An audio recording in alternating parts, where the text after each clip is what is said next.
Et yo les Madrilènes, c'est Alexandre, j'espère que vous allez bien les gars, je suis très heureux les amis de vous retrouver aujourd'hui sur ma chaîne YouTube pour vous parler encore une fois d'un des plus grands talents, si ce n'est le plus grand talent du Real Madrid Castilla aujourd'hui et globalement de la Fabrica du Real Madrid, le centre de formation. Car après avoir parlé il y a quelques semaines de Marvel, le nouveau Ramos, ou il y a quelques jours de Aranda, le nouveau CR7, il est temps pour moi de vous parler du fameux Peter Federico González, un talent extrêmement puissant, différentiel, exceptionnel, très rapide et très puissant. D'ailleurs, à l'heure où je vous parle, on est le dimanche 19 décembre 2021. Le Real Madrid va recevoir ce soir pour la 18e journée de Liga 2021-2022 Cadiz, en espérant bien sûr faire un excellent résultat. Mais aujourd'hui, on a quand même un effectif un peu décimé offensivement à cause du Covid-19 et quelques blessures. Gareth Bale n'est pas là, Asensio n'est pas là, Rodrigo n'est pas là, et du coup ce sera Hazard qui sera titulaire. Mais Ancelotti, pour combler les absences, a décidé de faire confiance à Peter Federico pour le convoquer pour la première fois en équipe première, avec notamment sûrement du temps de jeu qui lui sera donné suivant la physionomie du match, parce que Hazard ne pourra pas tenir 70 minutes ou 90 minutes avec son manque de rythme, etc., vu qu'il revient de blessure.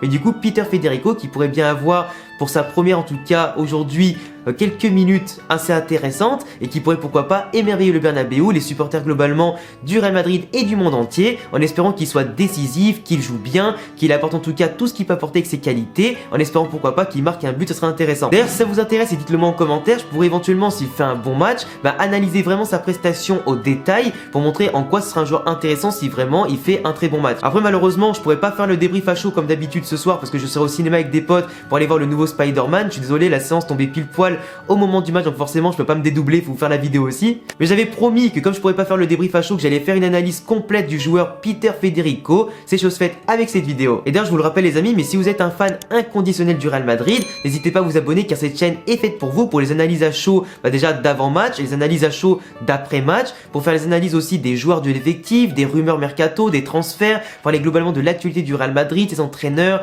aussi pourquoi pas les dirigeants, etc.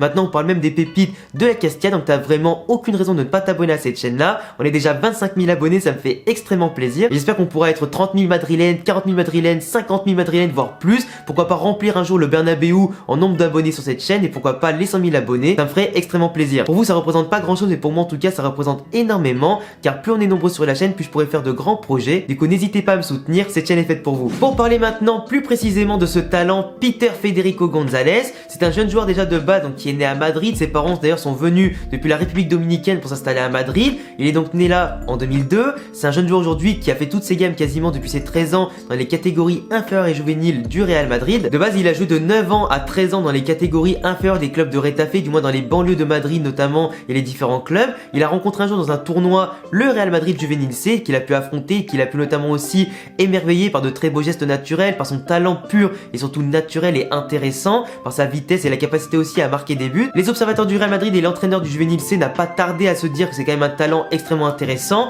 Ils l'ont donc fait signer très rapidement dans les catégories jeunes du Real, dans lesquelles il a pu progresser, continuer aussi à développer sa palette de joueurs aussi qu'il était, jusqu'à impressionner année après année tous les entraîneurs du Real Madrid, mais aussi les entraîneurs adverses. Il a marqué énormément de buts, fait énormément de différences et remporté beaucoup de titres en catégorie jeune, jusqu'à bien sûr atteindre la catégorie juvénile A, où il a pu notamment atteindre la Youth League et surtout remporter avec notamment les Aranda et consorts ce titre-là avec Raúl en tant qu'entraîneur. Preuve que c'était quand même un joueur qui a su s'imposer même contre les meilleures équipes d'Europe aujourd'hui et qui montre vraiment qu'il peut toquer à la porte et légitimement de l'équipe première du Real Madrid. Parce que là, Raúl, avec toute la rigueur qu'on lui connaît, savait que c'était un joueur qui était différenciel. Il lui a vraiment appris énormément de choses au niveau du travail offensif mais aussi défensif, parce que Peter est un joueur extrêmement complet qui fait autant de boulot offensif que défensif, et ça c'est impressionnant. C'est pas pour rien d'ailleurs que Raúl l'a directement appelé avec le Real Madrid Castilla quand il a pris le pouvoir du Castilla, et surtout qu'il l'a installé dans le couloir droit pour directement être un des joueurs les plus différentiels avec Aranda, son pendant du côté gauche. Parce que Peter en tant qu'ailier droit peut aussi jouer ailier gauche pour permuter des fois avec Aranda suivant les adversaires et suivant les physionomies du match.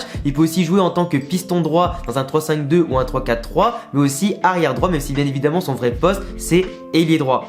Donc c'est un joueur qui est très polyvalent, qui peut apporter énormément au niveau tactique, au niveau technique, au niveau physique. C'est un joueur aussi qui est gaucher, ce qui est du coup pas forcément facile à défendre pour les défenseurs adverses. Ça en fait un profil qui est très rare. Parce que de base, les ailiers, parce en tant que pur ailier, c'est des joueurs en général qui vont coller la ligne, qui vont élargir les blocs adverses et qui vont prendre avec beaucoup de verticalité la profondeur. Mais c'est aussi un joueur qui est capable de jouer vers l'intérieur. C'est d'ailleurs ce qu'il préfère. C'est plutôt un joueur qui préfère justement demander le ballon dans les pieds que dans la profondeur, malgré qu'il ait une vitesse largement supérieure à la moyenne. Donc il préfère jouer vers l'intérieur pour apporter de la créativité, pour apporter forcément aussi toute sa capacité à percuter dans l'axe, à casser les lignes ballon au pied avec ses appels et forcément aussi à ouvrir l'espace pour ses coéquipiers, pour lâcher le ballon au bon moment, faire beaucoup de passes décisives, mais aussi pourquoi pas pour jouer en pivot et directement partir derrière, avec des appuis bien sentis pour jouer autant dans la profondeur que dans les pieds pour perturber un maximum les équipes adverses. Donc c'est un joueur qui est très polyvalent, aussi rapide que technique. Certes il est un peu frêle, en tout cas beaucoup plus frêle qu'un Aranda qui est beaucoup plus costaud, mais malgré son physique c'est un joueur en tout cas qui est très bien coordonné, qui a un côté agile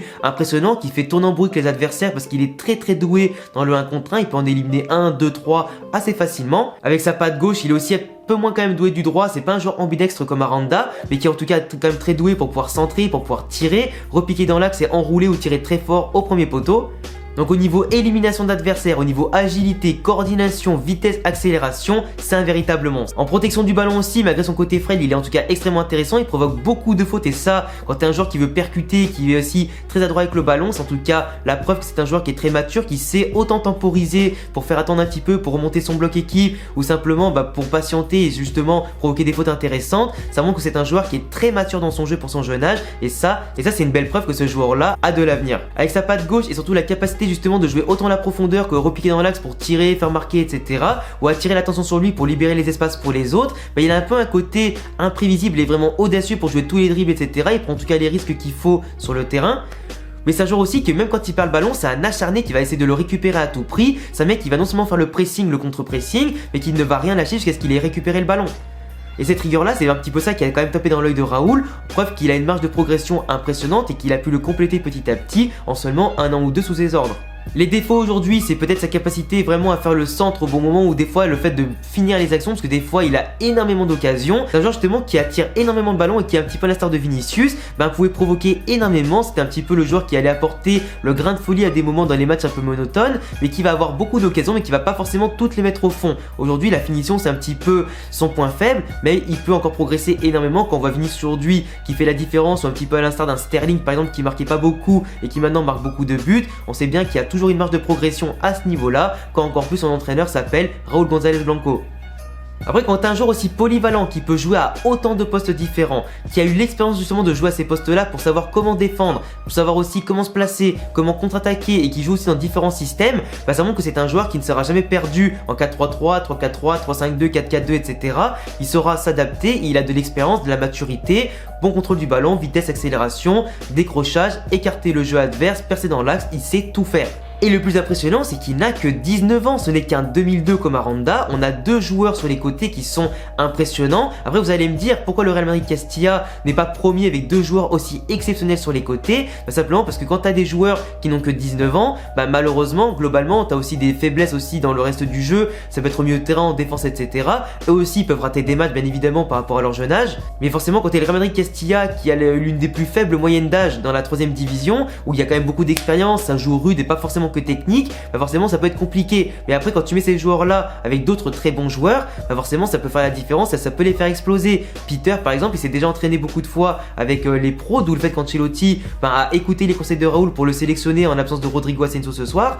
Mais Peter, tu vois, c'est un joueur qui s'il s'entraîne tout le temps avec l'équipe première, s'il fait des matchs en pro et qui est des fois même prêté, je pense, à bout d'un moment à une bonne équipe de Liga, c'est un joueur qui peut devenir exceptionnel, mais vraiment. Et entre Aranda et lui, on a vraiment 2 ailiers, mais si actuellement on aura Vinicius qui est titulaire à gauche du Real Madrid et probablement Mbappé l'année prochaine, ça peut être 2 bons joueurs qui peuvent être là pour les faire souffler ou justement pour partager de l'expérience avec ça et pourquoi pas à long terme leur prendre leur place. On sait pas, c'est des mecs qui sont très bons, qui pourront pourquoi pas faire leur gamme dans d'autres clubs et montrer vraiment tout leur talent au monde entier. Et moi quand je regarde les matchs de la Castilla, Peter par ses gestes, par sa simplicité, par les dribbles qui peut te sortir de nulle part, par rapport à sa capacité aussi à prendre le ballon et vraiment faire la différence parce qu'il marque énormément de buts et malgré le nombre d'occasions qu'il a un peu du mal à convertir parce que je pense que sur 5-6 occasions il va en planter qu'un seul, ce qui est quand même déjà pas mal, mais tu vois c'est encore un joueur qui peut progresser à ce niveau là et qui peut apporter vraiment beaucoup de choses. Et quand tu vois qu'il a une implication et une rigueur mentale et physique, ça montre quand même que c'est un joueur qui sera discipliné, qui fera exactement ce que l'entraîneur lui demande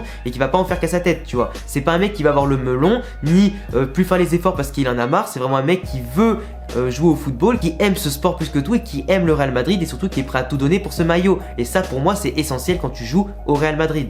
Donc voilà les gars, c'est tout pour cette vidéo. J'espère en tout cas que la présentation et l'analyse complète de Peter Federico González vous a plu. Je vous laisserai bien sûr vous abonner pour les prochaines vidéos globalement sur l'équipe première mais aussi sur l'équipe du Real Castilla et les équipes plus jeunes. Le petit pouce bleu bien évidemment, ça me fera super plaisir pour me soutenir. Rejoins-moi aussi sur tous mes réseaux sociaux si en plus de ça tu t'es abonné à cette chaîne YouTube. Et à bientôt les amis pour une prochaine vidéo. Ciao les gars.